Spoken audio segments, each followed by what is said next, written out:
Okay, now we're now we're good. I had to remember that I needed to turn the volume off of my computer in order for me not to hear a background or an echo, I should say. So we're back with another one of these. I did say that I was going to try and do one of these every week or every 2 weeks. Let's see. When did I last upload? Or when did I upload the first one? I guess I should say. 7 days ago. Okay, so we are on schedule, I guess. Some things I'm gonna remember is the laughing. The thing that took me a long time with the first Ramble mixtape is trying to keyframe or manually reduce all of the laughter.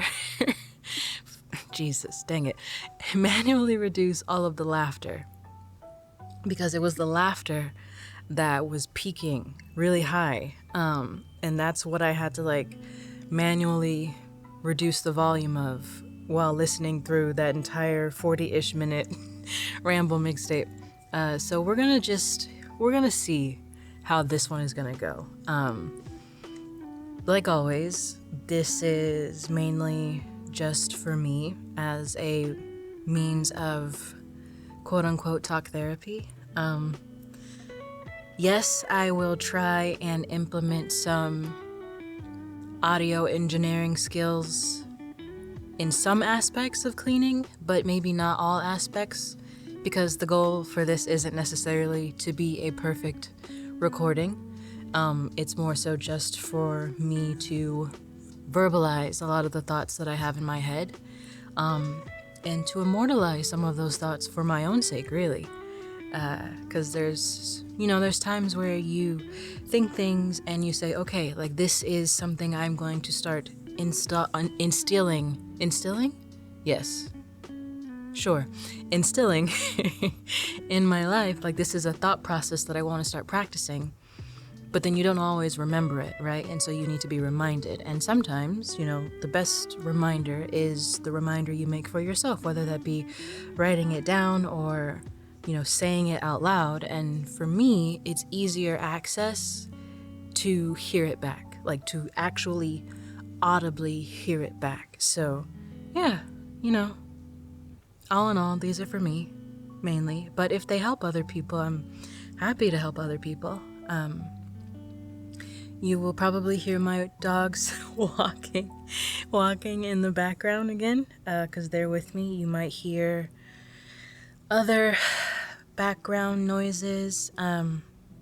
Like I said, not going to try to make these perfect where I'm trying to find a opportune, quiet moment to record them. We're just going to record them, and whatever happens, happens. I also have my water. I'm going to try to prevent mouth sounds as much as I can. However, I know that I guess the current tip for reducing mouth sounds is to eat an apple. I think more specifically a green apple, and then also to have water handy, but I don't have I have one of the two requirements. I don't have apples, but I do have my water. So, we're just going to frequently take sips of that, and we'll just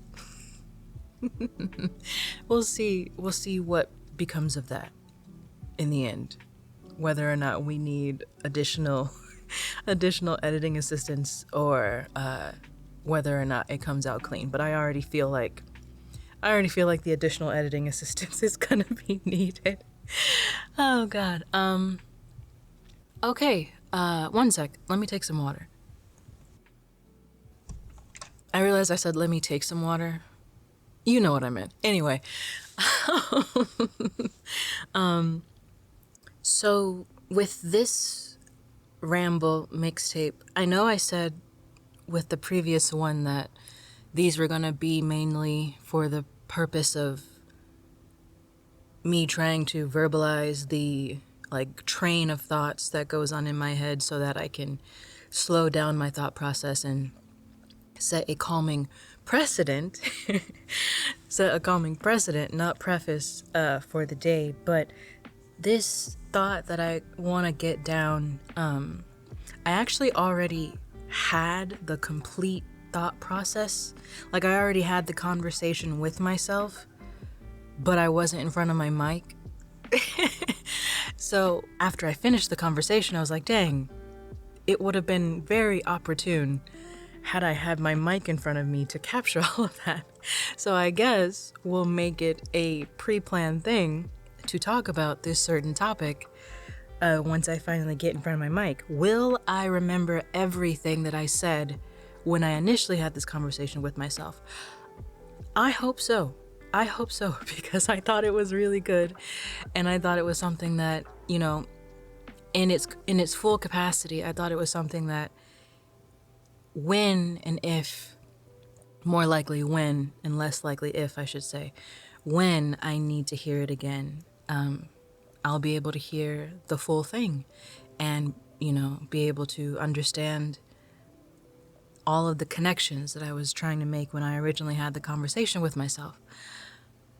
So we'll see if I'm able to replicate that.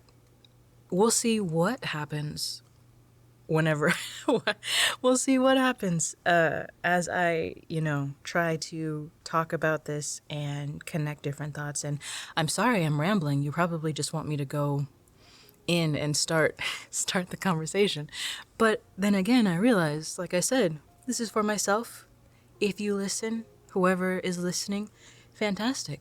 If you're using this just as like background noise for whatever activity you're doing, fantastic. You know, this is just a means for me to do a lot of things, but I guess another one could be to just frequently use this mic and this recording booth that I set up and the software and the recording software that I, you know, got just to make sure that it's all being used. And it's not just sitting here waiting for me to use it for the next exciting project, which there, oh my God, okay.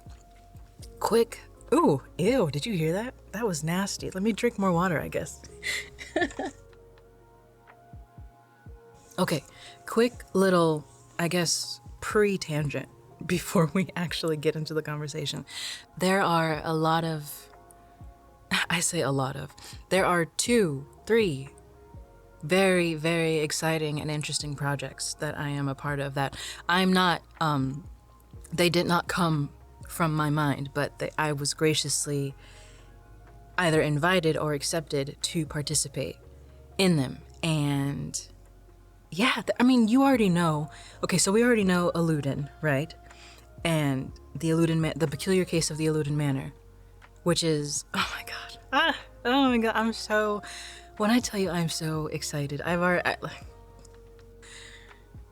okay, the amount of tangents I could go on, I'm just gonna reduce it down to, I am very excited to see where that project goes. I really, really like how Purple Iris VA, I think, is it Purple Iris VA or Purple Iris A? Oh my gosh, I'm messing up her name and she's gonna listen to this and I love her dearly. I can't remember if it's Purple Iris VA or Purple Iris ASMR. Either one of those, and I literally see it almost every day. I'm such a good friend. Purple Iris, anyway, is the person that created it, and it's just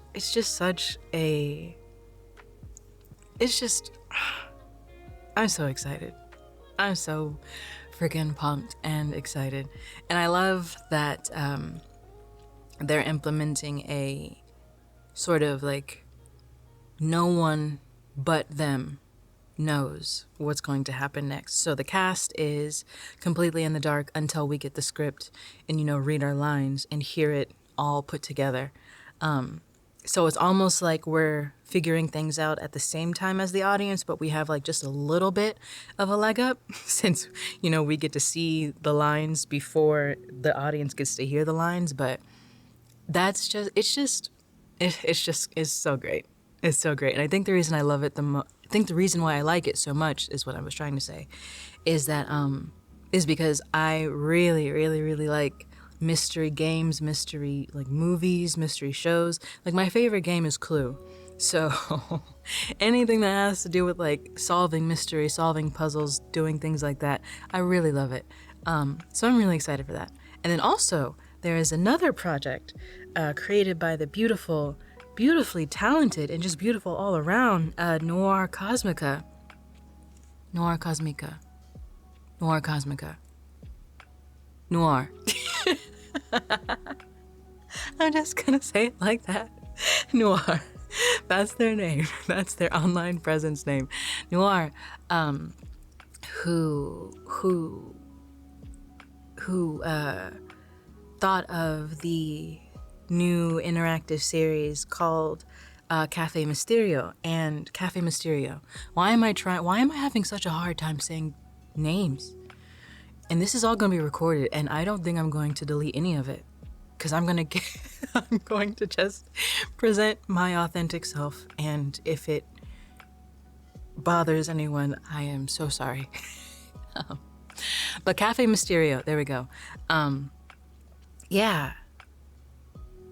Just reading everything that they've written out so far about it, it's just like, it's not even all there yet, right? Like they've only provided a backstory, like a small spark note type of backstory, and it's already something that I'm just like, I cannot wait to see. Like when it's all said and done and we're on like the last episode, which based off of what they've said, you know, there's going to be seasons, plural, multiple. I'm just like, for both of these projects, I'm really excited to see what it will look like in its entirety. Because it's going to look so beautiful, right? Like it's going to look so just intricate and complex and beautiful. And with all the different voices that are going to be involved, like, I'm so excited. I'm so excited. And then there's another project that I'm doing, but I'm not going to say it out loud because the writer, the creator, has not, shared it publicly. So I don't want to step in front of them or overstep and say something that I'm not supposed to. But that one is also really exciting too, and I'm really excited and interested to see what it looks like, or what it sounds like, I should say, what it sounds like when it's all put together. So yeah, that was a tangent. That was my pre-tangent to what I actually wanted to say. Yeah, I'm gonna get more water.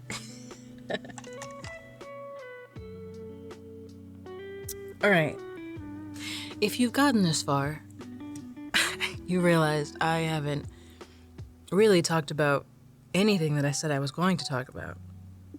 But you know what? Okay, something I really have to do is get out of the mindset of apologizing all the time. Like, I already set the intention of what these were going to be. This is mainly for me, right? So why am I apologizing to the audience, the quote-unquote audience, for something that I'm initially and intentionally doing for myself, So we're going to try to limit that. But if I continue to do it, just bear with me. We're learning, we're growing, we're learning and growing individuals. Anyway, the thing that I wanted to talk about was how annoying it is after a while to constantly talk down to yourself. And what's the term? Not disregard your capabilities, but I guess downplay. There we go. Downplay your capabilities. Downplay yourself. Like after a while, it starts to get very annoying and very uncomfortable to constantly downplay your capabilities, downplay who you are, downplay who you know you could be, or downplay who you're becoming. And to just overall talk down about yourself, or talk down to yourself, I should say, I guess. And the reason why this came to mind is because a while back, I don't remember when, but just recently, I remember I All right, sorry. I remember I was working on something. It was audio related, but I was working on something.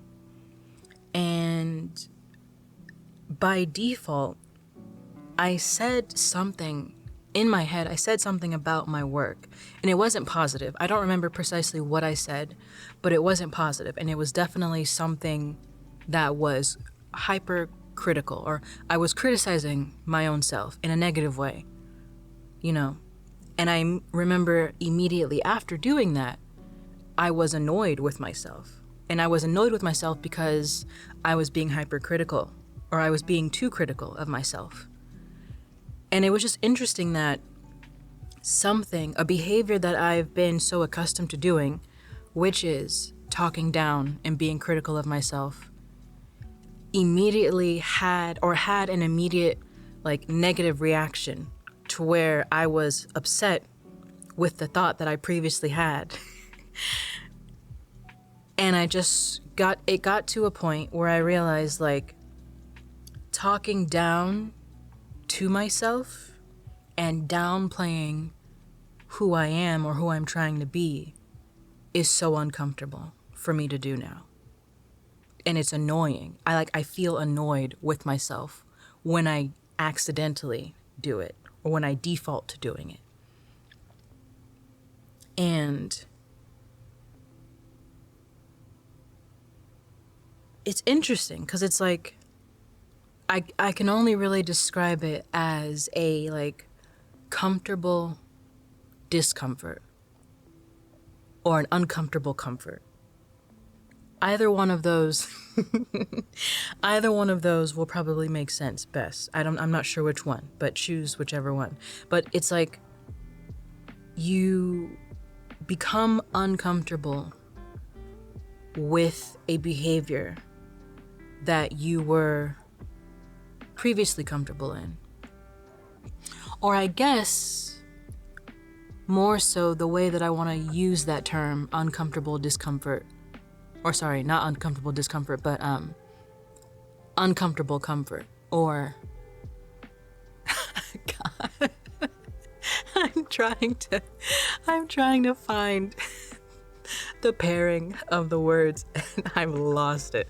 Anyway, I guess what I'm mainly trying to say is talking down about myself or talking down about yourself in general is a sort of learned comfort that is also uncomfortable at the same time. You're comfortable in doing it. And the reason why I say you're comfortable in doing it is because it's something that you default to, right? You default to doing it. And I guess if you default to doing it, therefore you could say that there is some sort of comfort in doing it. That's your comfortable response to yourself, is to downplay who you are, or to downplay your efforts, or to downplay your work or your skills, etc. That's your comfortable response. But I pair it with the term, or I pair it as a full term of comfortable discomfort, is because you are talking down about yourself. You're talking down to yourself. And that has to be that's a discomforting thing to essentially bash yourself, to say, it's not that good, or why can't you make it sound better, or why doesn't it look the way that the other person did it, or why doesn't it sound the way the other person made it sound, or you're never going to get it right, or why aren't you getting it right? That's uncomfortable. That's putting yourself in a very uncomfortable position, a very uncomfortable emotional position. But at the same time, it's become you've become so accustomed to doing it, that it's your comfortable response. It's your go-to default response. And at some point, it becomes uncomfortable to sit in that comfort, or what once was comfortable. What once was a comfortable behavior is no longer a comfortable behavior. and it is now uncomfortable. And by God, I realize I have rambled on and on about the words comfort and discomfort, and I really hope, I really hope that it's starting to make sense for my sake and for anybody else's sake who is using this as some sort of listening tool. But yeah. After a while, I started to get I started to understand how uncomfortable it made me to downplay myself and to bash on myself and to talk down to myself. And like I said, for a while, that was my comfortable response. Like it was comfortable to say all those negative things about myself, and it made me uncomfortable to say positive things about myself, which makes sense, right? The thing that's most easiest to do, there's not a lot of emotional energy that goes into it because you've grown accustomed to doing it. But the thing that's not easy to do, the thing that's new to you, right?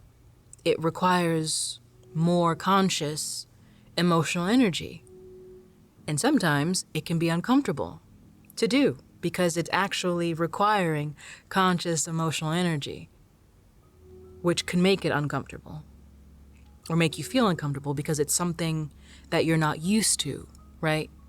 So because you're not used to it, you haven't found a comfort in it yet. So to talk positive or to talk highly about myself, it wasn't always a comfortable thing to do. And to talk negatively about myself was a comfortable thing to do. So that's why it was the default, right?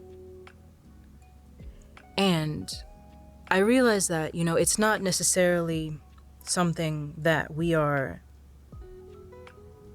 not ingrained, but it's not necessarily something that we automatically default to doing. Like, it's something that we have learned to do, interestingly enough. And that's why I guess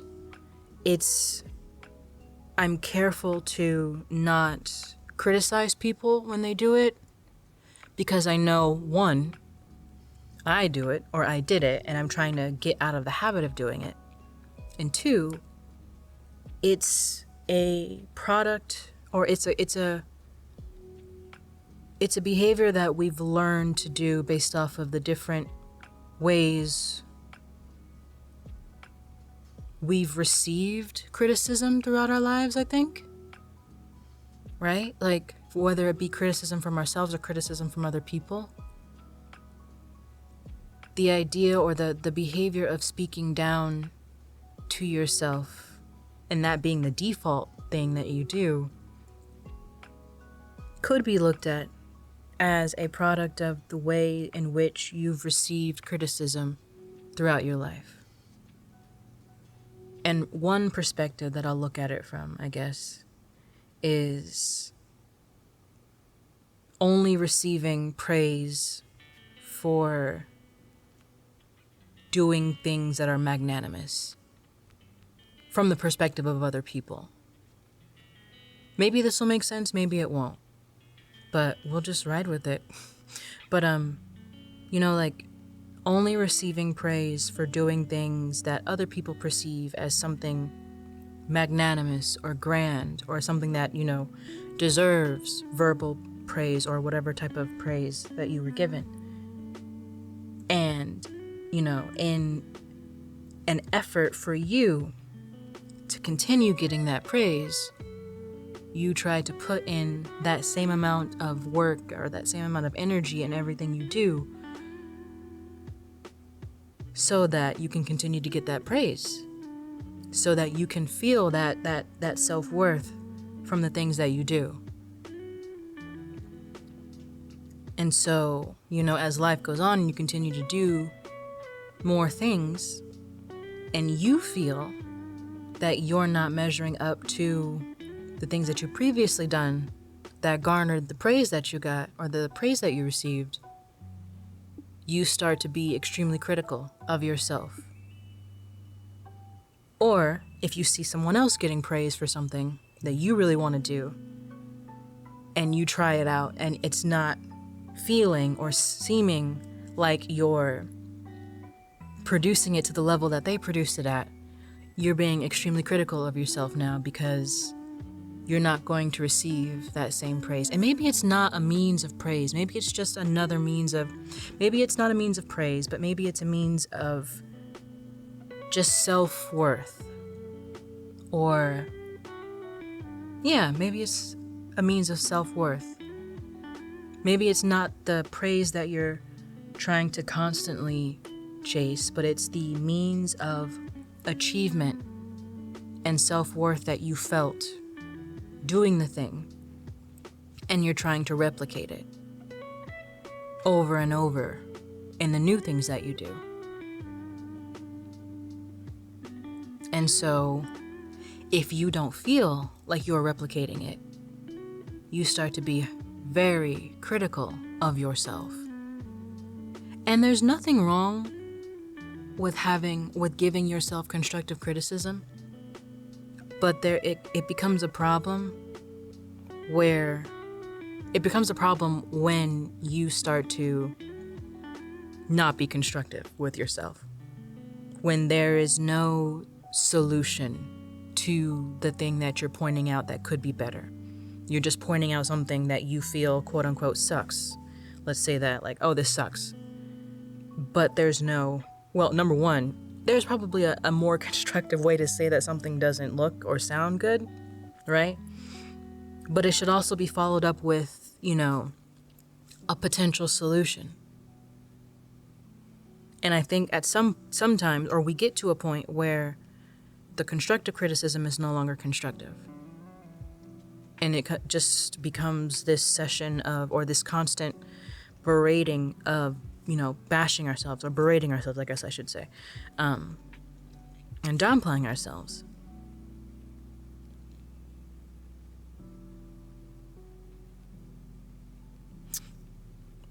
And I think it's a combination of a blurred line of constructive criticism and just downplaying, but also a blurred line of being humble and being, there's probably a better word, but I'll just, for the lack of my ability to come up with the word, being manageably humble and being extremely humble, hyper humble to the point where you can't seem to you can't seem to take any sort of compliment, whether you give it to yourself or whether somebody gives it to you, right?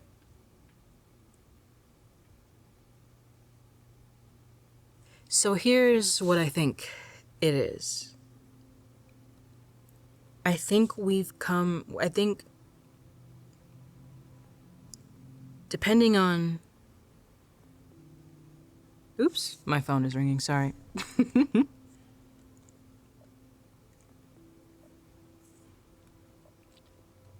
All right. I realize I'm all over the place with this one. I'm really trying to find my thought process with this, but it's going all over the place. But I hear it in my head, but it's going all over the place when I verbalize it. But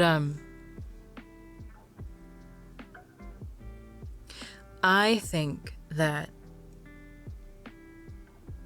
we tend to hold on to the praise that we received for certain accomplishments or achievements. And we tend to hold on to the self-worth that we feel after making those accomplishments and achievements. And we make it a goal to repeat that pairing after everything that we do. But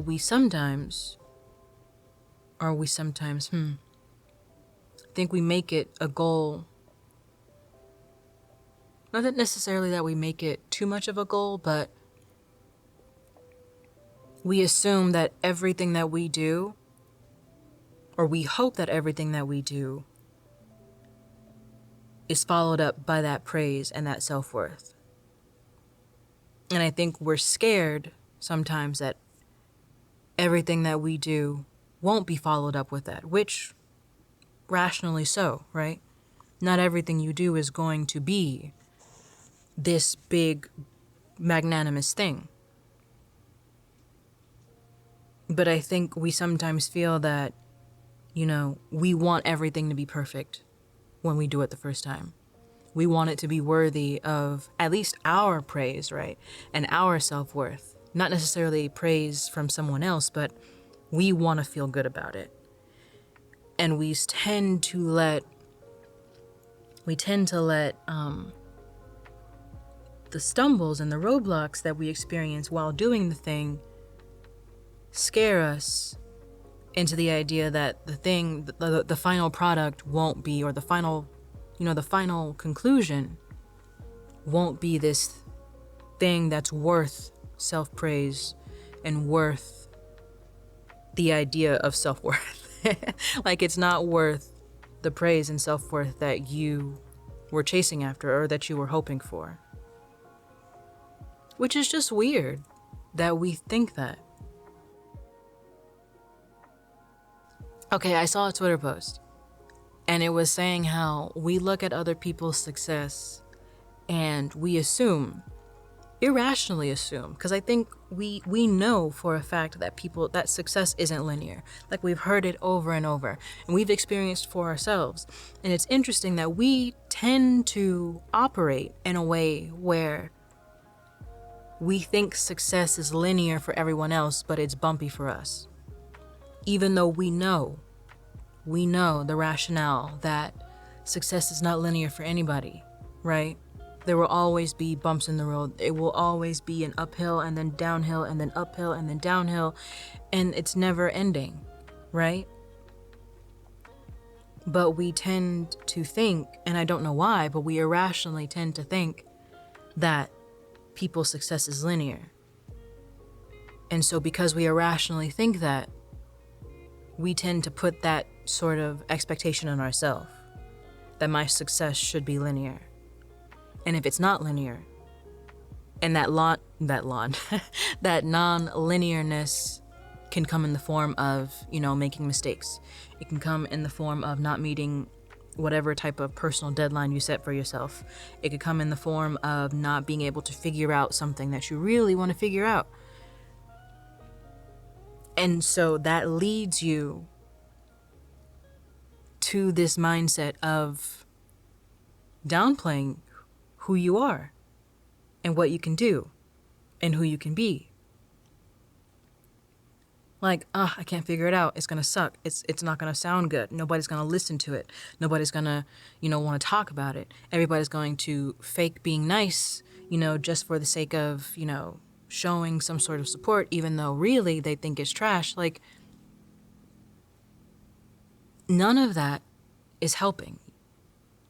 And why is that so comfortable for you to do?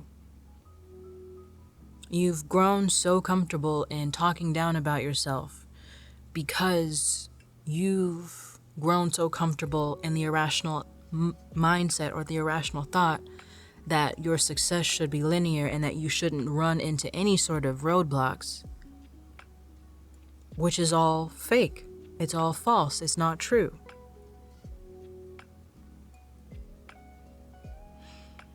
And so I guess when you take away the expectation that everything is supposed to be magnanimous, every project that you put every project that you apply energy to is supposed to be magnanimous in the end. When you take that expectation away and you just live in that moment, when you take away the expectation that your success is supposed to be linear and you accept that there are going to be things that go right and there are going to be things that go wrong, and that's fine. There is nothing wrong with that. That's fine, because you're learning. And when you take away the expectation that, everything is supposed to amplify your self-worth. And I guess maybe that one's not so good. Maybe that last bit's not so maybe that last bit really isn't what I wanted to say for that part. But I think all in all, when you take away these expectations for how you're supposed to feel when you're approaching things that you want to do, you start to be a little bit more gentler on yourself, right? You start to allow yourself to be human, allow yourself to be a growing, learning individual instead of someone that's supposed to churn out perfection with everything that they do. You start to realize how irrational some thought processes are and how that wasn't helping you in the long run at all, no matter how much you thought it was. And you just start to be nicer to yourself. Like, it's just really interesting that we grow accustomed to not being nice to ourselves. Which is like sad. I say that in a way that it's like, oh, I figured it out. But no, I mean, it's not, it's sad. Like, that we sometimes grow accustomed to not talking highly of ourselves. And, you know, we could go on to like a whole tangent about how, you know, something that could play into that is because it's hard to find that line between confidence and cockiness, right? Like, we could go into that, but I think just for right now, I just want to sit in the idea that, wow, we really grow accustomed to being our own bully, right? We really grow accustomed to doing that. And you know how they say, like, you can't change anybody unless they want to change? Like, you can set up, you could give someone a working system to change their life or alter their life or what have you. But if they don't want to change, then they're not going to change, right? And that plays hand in hand with people can uplift you and try to make you see the things that they see, but unless you start to believe it for yourself, it's never going to be true to you. It will be true, right? Like, it is a truth that you have the capacities and the capabilities and the things that they say that they see in you, right? Like, we could say that is a finite truth. That is a truth that exists, right? But unless you believe that for yourself, unless you start to practice talking, just being nice to yourself and talking highly of yourself and acknowledging yourself, those things that other people say they see in you won't be true because you don't see it as true. It's not true to you. It will be a finite truth in and of itself, but it won't be true to you. It will never impact you or influence you the way that it could, because you're not ready to accept that truth. And I know it's not like this easy thing to do, right? Like, sorry, one second, I'm gonna take more water. I'm gonna drink more water.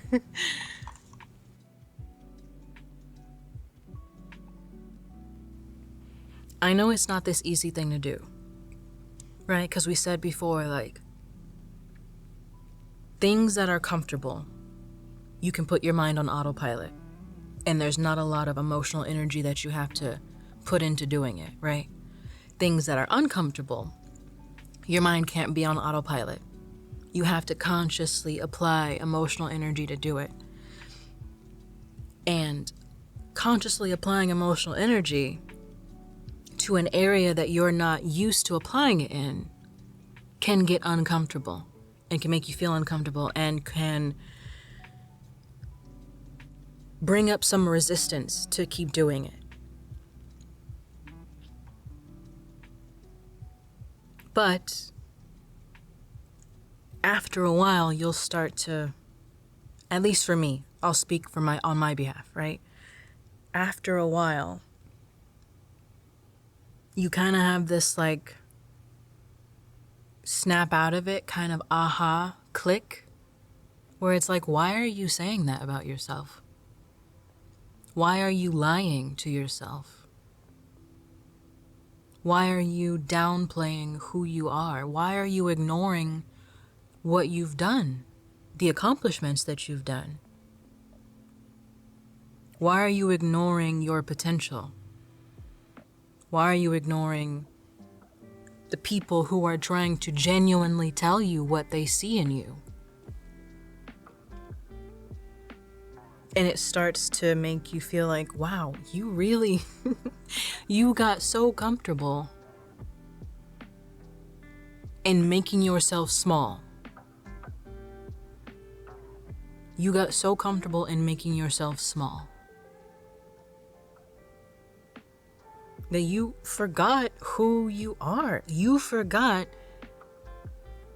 how magnanimous you really are. How magnanimous you are working to be, how magnanimous you will be.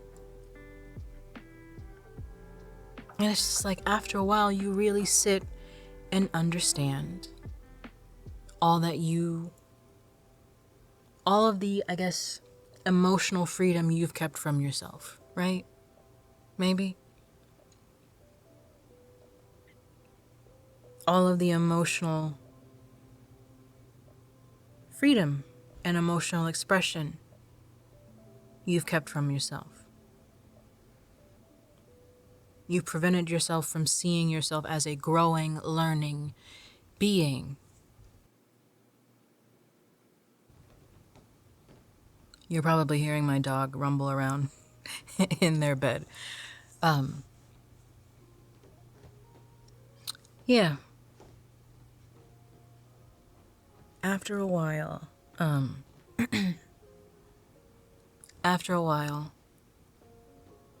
the behaviors that weren't healthy for you, but were comfortable to you, sometimes you'll have this epiphany aha moment where you're like, this isn't actually comfortable. This isn't actually helping me. This is actually making me feel precisely the way it's intended to make me feel. But I'm conscious of the fact that I don't feel good in it, and I don't want to do it anymore. And I think that's it.